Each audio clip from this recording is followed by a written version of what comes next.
ప్రజలారా ఒక్క విషయాన్ని ఆలోచించండి. మనువాదం, మనుస్మృతి పురుషుణ్ణి స్త్రీని సమానంగా చూడదు. పురుషుడు ఎక్కువ, స్త్రీ తక్కువ అని చూస్తుంది. పైగా స్త్రీ పైన అనేక అభండాలు ఇస్తుంది. అలాంటి మనుస్మృతిని మన అమిత్ షా గారు, మన ప్రధానమంత్రి నరేంద్ర మోడీ గారు మనువాదాన్ని, మనుస్మృతిని నమ్మే వాళ్ళు, ఆచరించే వాళ్ళు, మరి అలాంటి వారు మహిళలకు న్యాయం చేస్తారు అని మనం అనుకోవచ్చా? అయితే నరేంద్ర మోడీ గారి తల్లి చనిపోయినప్పుడు నరేంద్ర మోడీ గారి భార్య నేను వస్తానంటే రానివ్వకుండా ఎందుకు ఆబ్దాలు చేశారు? ఇంట్లోనే గృహ నిర్బంధం చేశారు పోలీసులను పెట్టి. కనీసం అత్తగారు చనిపోయినప్పుడు చూసే అవకాశం కూడా ఎందుకు ఇవ్వలేదు? పైపెచ్చు చెప్పా పెట్టకుండా, ఆమెకు విడాకులు కూడా ఇవ్వకుండా, చెప్పా పెట్టకుండా మీరు వెళ్ళిపోయి మీరు ఏకగ్రీవంగా ఉన్నారు, ఏక వ్యక్తిగా ఉన్నారు. ఆమె ఏక వ్యక్తిగా ఉండిపోయింది. ఒక వివాహం చేసుకున్నటువంటి స్త్రీకి మీరు ఇచ్చే గౌరవం ఇదేనా? మర్యాద ఇదేనా? ఒక్కసారి ఆలోచించండి. అంతేకాదు, మణిపూర్ లో స్త్రీలపై అత్యాచారాలు జరుగుతున్నప్పుడు బహిరంగంగా బట్టలు లేకుండా ఊరేగింపు తీస్తున్నప్పుడు మీ ప్రభుత్వం ఏం చేసింది?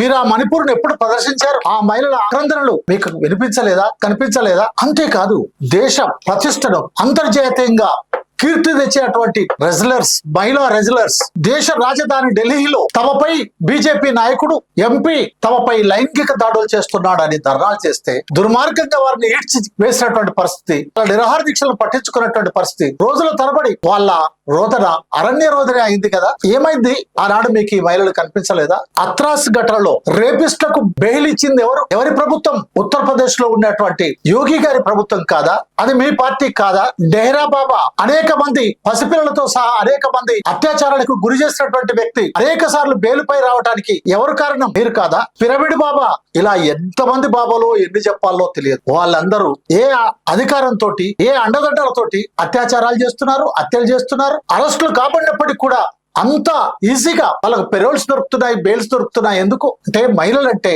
వాళ్ళని ఏం చేసినా ఏమి లేదనే మనస్ఫూర్తి చెప్తుంది కనుకన.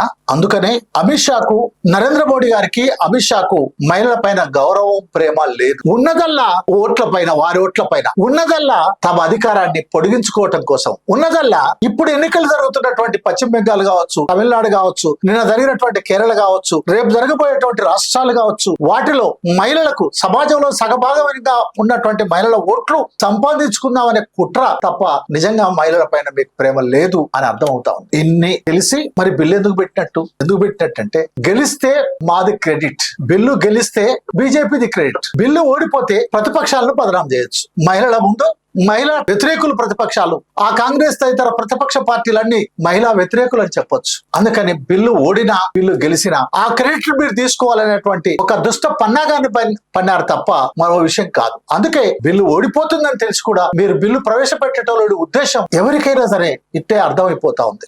అందుకని నేను భావించేది, మహిళా బిల్లు పాస్ కాకపోవటానికి కారణం మోడీ, అమిత్ షాలే. రాహుల్ గాంధీ, ప్రియాంక గాంధీ లేక ప్రతిపక్ష పార్టీలో కాదు అని నేను అనుకుంటున్నాను. వారి కారణం కూడా ఏమైనా ఉంటే అది విషయం. కానీ ప్రధాన అధికారంలో ఉండేటువంటి మీరే బాధ్యత వహించాల్సి వస్తుంది తప్ప మరొకటి కాదు. కాబట్టి ఆలోచించండి, మహిళలు ఆలోచించాలి, ప్రజలు ఆలోచించాలి. బీజేపీ ప్రభుత్వం యొక్క, నరేంద్ర మోడీ, అమిత్ షాల యొక్క ఎత్తుగడలను, అనాగాలను ఆలోచించాలి. ఆనాడు బ్రిటిష్ వాళ్ళు చేసినట్టే విడదీసి పరిపాలించినట్టే ఈనాడు వీళ్ళు కూడా ప్రతిపక్షాలను విడదీయటం గానీ, సంకలనం చేర్చుకోవటం గానీ చేయటం ద్వారా తమ పబ్బాన్ని గడుపుకోవాలనుకుంటున్నారు, ప్రభుత్వాన్ని గట్టెక్కించుకోవాలనుకుంటున్నారు, పాలన కొనసాగించుకోవాలనుకుంటున్నారు. అంతే తప్ప ప్రజలపైన, మహిళలపైన ఎంత మాత్రం కూడా వాళ్ళకి ప్రేమ లేదు అని మనవి చేస్తూ చూస్తూనే ఉండండి బొజ్జ భిక్షమయ్య యూట్యూబ్ ఛానల్.